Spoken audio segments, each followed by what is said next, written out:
한 절 말씀입니다. 성경 216페이지입니다. 사도행전 16장 31절 말씀. 자, 한 절 말씀이기 때문에 우리 다 같이 한 목소리로 보도록 하겠습니다. 이르되 주 예수를 믿으라. 그리하면 너와 내 집이 구원을 받으리라 하고. 아멘. 여러분, 사도행전 16장 31절 말씀을 보니까 주 예수를 믿으라. 그리하면 너와 내 집이 구원을 얻으리라 라고 말씀하고 있습니다. 여러분, 구원이라고 하는 것은 다른 거 아닙니다. 예수 그리스도를 믿으면 구원을 받는다고 하는 거예요. 그러면 예수 그리스도를 우리가 믿는다, 이 뜻이 뭡니까? 예수 그리스도를 나의 구세주로 받아들이는 거예요. 그리고 나는 하나님 앞에서 죄인이라고 인정하는 거예요. 예수님은 하나님의 아들이고 예수 그리스도만이 이 세상의 구세주이고, 그리고 우리는 죄인이기 때문에 예수 그리스도가 내 길을 인도해 주시고 내 삶의 인도자, 안내자라고 믿는 것이 바로 우리가 예수를 믿는다라고 하는 겁니다. 내가 예수 믿어. 그럼 너 못 믿니? 그 뜻의 내용을 모르면 안 된다고 하는 거예요. 예수는 나의 구세주요, 나의 전부요, 내 삶의 안내자요. 예수만이 이 땅에 모든 사람들을 구원할 자라고 믿는 그 믿음이 진짜 믿음입니다. 그렇습니다. 이 땅에 나의 주인은 예수님밖에 없습니다. 그 누구도 나의 주인은 될 수가 없습니다. 이 땅에 나의 구원자는 예수님밖에 없습니다. 우리 예수님은 저와 여러분을 구원하기 위해서 아무런 조건 없이 십자가를 지셨습니다. 그리고 그 십자가상에서 보혈의 피를 흘려주시고 저와 여러분을 구원해 주었습니다. 그래서 저와 여러분은 이 시간 하나님의 자녀가 된 것입니다. 그래서 하나님의 자녀가 되었다고 하는 것은 값없이 십자가의 은혜로, 십자가로 말미암아 하나님의 자녀가 된 것입니다. 그래서 저와 여러분은 하나님의 자녀가 되었기 때문에, 하나님의 은혜를 받았기 때문에 하나님의 은혜를 받은 사람답게 살아야 되고, 하나님의 은혜를 받은 사람답게 말을 해야 되고 행동을 해야 되는 거예요. 그래서 오늘 말씀의 제목은 하나님의 자녀, 이런 제목을 가지고 제가 몇 가지 생각을 하고자 합니다. 하나님의 자녀들, 하나님의 은혜를 받은 사람들은 첫째 우리가 해야 될 것이 뭐냐? 그것이 첫째는 하나님이 싫어하는 죄를 멀리 해야 되는 겁니다. 우리 하나님께서는요, 하나님 섬기기를 원하고 있어요. 근데 하나님 섬기지 아니하는 것이 죄예요. 하나님 섬기지 아니하고 다른 우상을 섬긴다, 그것은 죄입니다. 그래서 이래서 4장 22절 말씀 보니까 너희는 유혹의 욕심을 따라 썩어져가는 구속을 쫓는 네 사람을 벗어버리고 라고 말씀하고 있어요. 이것은 예수 안 믿는 사람들이 하는 행동들이죠. 예수 안 믿는 사람들은 유혹의 욕심을 따라갑니다. 근데 유혹의 욕심 뭐라 하겠습니까? 썩어져가는 구속이라 하겠어요. 세상적인 욕심은 썩어져가는 구속에 불과합니다. 썩을 수밖에 없고 부패될 수밖에 없고 나를 망가지게 하는 것밖에 할 수 없어요. 근데 세상 사람들은 그 썩어져가는 구속을 쫓아가기를 좋아해요. 근데 성경은 썩어져가는 구속을 벗어버리고 했습니다. 내 안에 썩어져가는 그런 모든 것들을 벗어버리는 것이 바로 하나님의 자녀들이 해야 된다 이 말이에요. 그래서 세상 사람들은 우상 섬기기를 좋아합니다. 그 우상이 자기에게 모든 것을 가져다 줄 걸로 생각을 합니다. 자기에게 이루를 주고 자기 삶을 책임져 주고 자기의 모든 것을 기쁨을 주고 쾌락을 주고 그리고 자기에게 모든 것을 안겨주는 어떤 풍성함을 주는 줄로 생각을 하고 살아가요. 그러나 그런 모든 것들은 우리에게 아무것도 줄 수가 없다 이 말이에요. 그래서 성경이 썩어가는 구습을 벗어버리고 옛사람을 벗어버리라고 했던 거예요. 뿐만 아니라 히브리서 11장 1절 말씀 보세요. 모든 무거운 것과 얽매이고 쉬운 죄를 벗어버리고 라고 말씀하고 있습니다.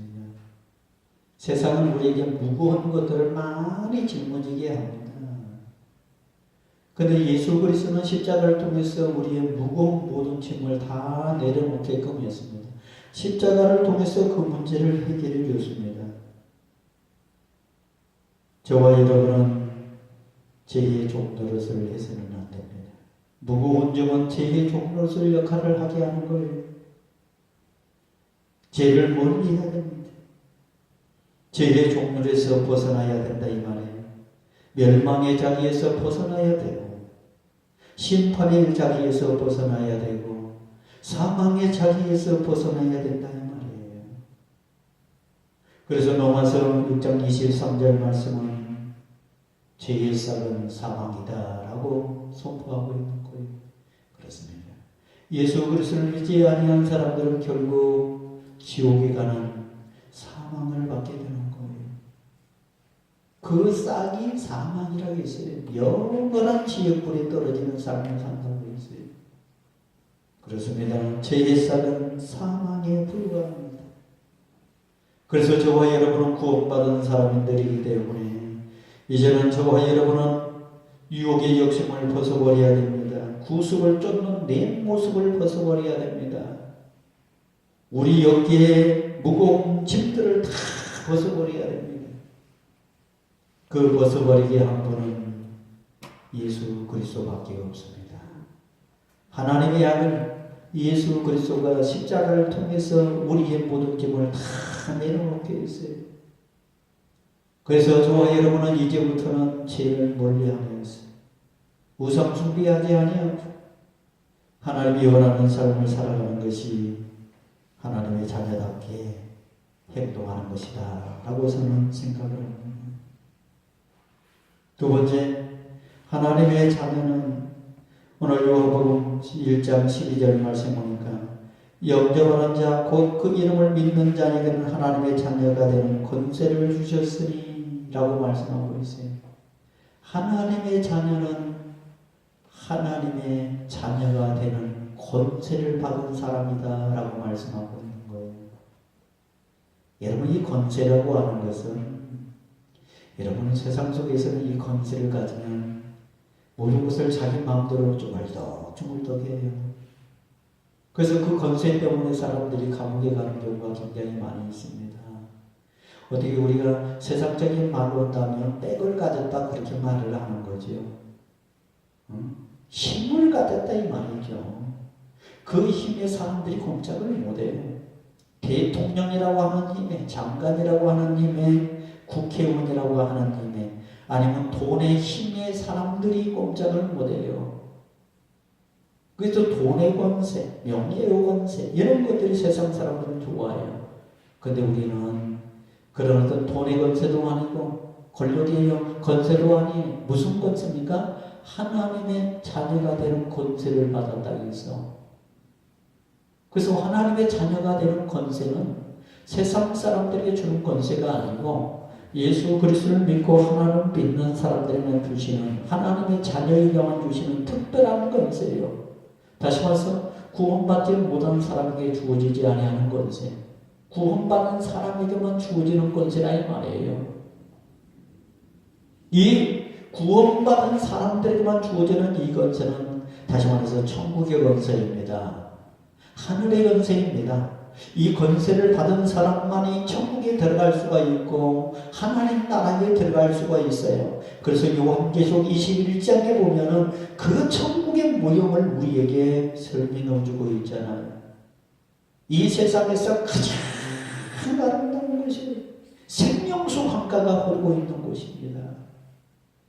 거기는 죽음도 없습니다. 눈물도 없습니다. 슬픔도 없습니다. 고통도 없습니다. 병도 들지 아니합니다. 그런 장소가 바로 천국입니다. 그런데 이 땅에서는 아무리 큰 권세를 가졌다 할지라도, 돈의 권세, 명예의 권세를 가졌다 할지라도 눈물이 있고 슬픔이 있고 고통이 있잖아요. 근데 천국은 그러지 않아요. 근데 그 천국은 하나님의 자녀가 되는 권세를 받은 사람만이 들어간다고 하는 거예요. 그래서 하나님의 자녀가 되는 권세는 대단합니다. 저와 여러분은 하나님의 자녀가 되었습니다. 그렇다고 한다면 우리는 하나님의 자녀답게 우리가 지금 살아가야 된다고 하는 거예요. 말도 행동도 하나님의 자녀답게 해야 되는 거예요.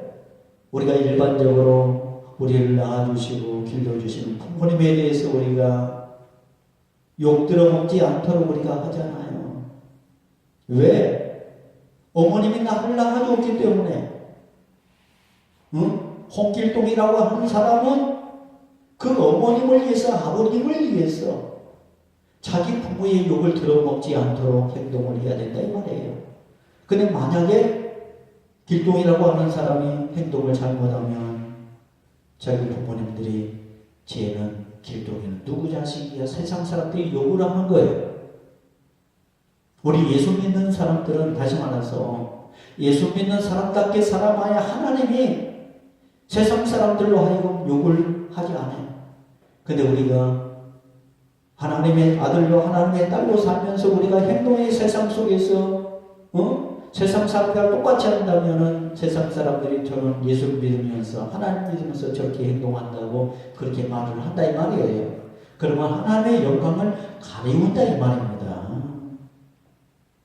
그래서 저와 여러분은 예수를 믿기 때문에, 신앙생활을 하기 때문에, 우리 동산교회를 다니기 때문에 동산교회에 욕을 먹지 않도록, 하나님의 욕되는 행동을 하지 아니하도록, 그래서 장로처럼, 집사처럼, 또 청년회장처럼, 그리고 내가 교회 다니는 청년처럼 그렇게 살아야 된다 이 말이에요. 왜? 나는 하나님의 자녀이기 때문에 그래야 된다 이 말이에요. 그래서 저와 여러분은 나 자신을 매일매일 점검해야 됩니다. 내가 과연 집사답게, 장로답게, 목사답게, 성도답게, 청년회장답게 그렇게 살았는가? 하나님의 자녀답게 그렇게 살았는가? 은혜 받은 사람답게 그렇게 살았는가? 늘 나를 점검하는 사람들이 되어야 된다 이 말입니다. 하나님의 자녀는 마지막 세 번째 보니까 영생 얻은 사람답게 살라고 말씀하고 있습니다. 요한복음 3장 15절 말씀 보니까 이는 저를 믿는 자마다 영생을 얻게 하려 하시니라 라고 말씀하고 있습니다. 그리고 또 누가복음 19장 10절 말씀을 보면 인자가 온 것은 잃어버린 자를 찾아 구원하려 함이라 라고 말씀하고 있습니다. 저와 여러분을 가리켜서 영생을 얻은 사람이라고 말씀하고 있습니다. 예수님이 이 땅에 온 것은 잃어버린 자기 백성을 찾기 위해서 오셨다고 말씀하고 있습니다. 그 잃어버린 자기 백성들에게 무엇을 주었습니까? 영생을 주었어요. 저와 여러분은 세상 속에서 잃어버린 고아와 같은 존재였습니다. 그런데 우리 하나님께서는 잃어버린 고아 같은 존재, 나에게 하나님의 은혜를 주었습니다. 하나님의 구원을 허락해 주었습니다. 영생을 주었습니다. 그렇기 때문에 영생받은 저와 여러분은 구원받은 사람답게 살아야 되는데 그것이 무엇이냐? 그 첫 번째가 하나님을 영화롭게 하는 거예요. 그러면 하나님을 영화롭게 한다고 하는 것이 뭡니까? 하나님을 높이는 삶을 사는 거예요. 하나님만 높이는. 그래서 하나님을 욕되게 하지 않는 삶을 사는 것이 하나님을 영화롭게 하는 삶이에요. 그리고 두 번째는 예수님의 삶을 전파해야 됩니다. 예수님이 이 땅에 오셔서 그 했던 모든 사역들, 이제 저와 여러분이 그 사역을 맡아야 되는 거예요. 그것이 바로 십자가의 사역이 아닙니까? 고난의 사역이 아닙니까? 그 사역이 바로 전도의 사역이 아닙니까? 저와 여러분이 그 사역을 해야 된다는 말이에요. 그리고 세 번째는 뭐냐면 영생 얻었기 때문에 저와 여러분이 빛과 소금의 역할을 이 땅에서 하면서 살아가야 된다 이 말입니다. 빛은 어두움을 물리칩니다.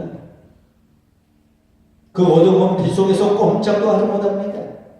소금은 맛을 내는 역할을 합니다. 저와 여러분이 세상 가운데서 맛을 내는 역할을 해야 된다 이 말이에요. 조미료의 역할을 해야 된다 이 말이에요. 그래서 반찬이 조미료가 들어가지 아니하면, 소금이 들어가지 아니하면 심심해서 먹을 수가 없어요. 물론 요즘은 싱겁게 먹어야 된다, 소금을 떼고 먹는 사람 많이 있습니다. 그러나 소금 안 먹으면 우리요 힘없습니다. 어느 정도 우리의 몸에 소금이 있어야 됩니다. 그래야 우리가 힘을 얻고 살아가는 거예요. 빛과 소금의 역할이 바로 그런 것들이에요. 세상 가운데서 너희가 중요한 역할, 꼭 있어야 될 장소에 있어야 되고 해야 될 행동을 해야 된다 이 말이에요. 그리고 네 번째는 복음의 빚진 자 우리가 살아가야 됩니다. 저와 여러분은 복음의 빚을 진 사람들입니다. 복음이라고 하는 것은 굿뉴스, 좋은 소식이에요. 하나님의 아들 예수 그리스도가 이 땅에 왔다고 하는 거예요. 그 하나님의 아들 예수 그리스도가 이 땅에 온 것이 가장 좋은 소식이에요. 왜? 세상에서 하나님의 백성들을 구원하는 소식이 가장 좋은 소식이 아닙니까? 그것이 굿뉴스, 좋은 소식이에요. 그것이 복음이에요. 그래서 하나님의 아들 예수가 이 땅에 오셔서 우리를 구원해 줬다는 그 좋은 소식에 이제 빚진 자로서 우리가 그 사명을 감당을 해야 된다 이 말입니다. 그리고 다섯 번째는 성화의 삶을 살아야 됩니다. 이 성화의 삶이라고 하는 것은 뭐냐면 늘 우리가 잘못된 점을 고치고 바르게 살려고 틀을 잡아가는 것이 바로 성화의 삶이에요. 그래서 늘 우리가 내 마음을 점검하는 거예요. 어떻게 하면 내가 하나님 앞에 바르게 살아갈까? 어떻게 하면 내가 하나님의 사람으로서 내 잘못된 점을 고치면서 살아갈까? 이것이 바로 성화의 삶을 사는 거예요. 아이, 뭐 다 그렇지 뭐. 이거는 성화의 삶이 아니에요. 그리고 마지막 여섯 번째는 열매를 맺는 삶을 살아야 됩니다. 이것이 바로 영생 얻은 사람들입니다. 그렇다고 한다면 열매라고 하는 것이 뭡니까? 열매는 사람들에게 기쁨을 주는 것입니다. 일에 대한 보람의 역할을 나타내는 것이 바로 열매입니다. 그래서 우리가 땀을 흘리면 열매를 맺을 수밖에 없는 거예요. 땀을 흘리지 않으면 열매가 없습니다. 열심히 일하는 사람에게는 열매가 있습니다. 열심히 공부하는 자에게는 열매가 있습니다. 열심히 전도하는 자에게는 열매가 있습니다. 그래서 열매는 그 사람이 얼마나 땀을 흘렸느냐에 따라서 그 노동의 대가로 나타나고 하는 거예요. 하나님의 일을 할 때는 우리가 하나님의 열매를 맺을 줄 알아야 된다 이 말이에요.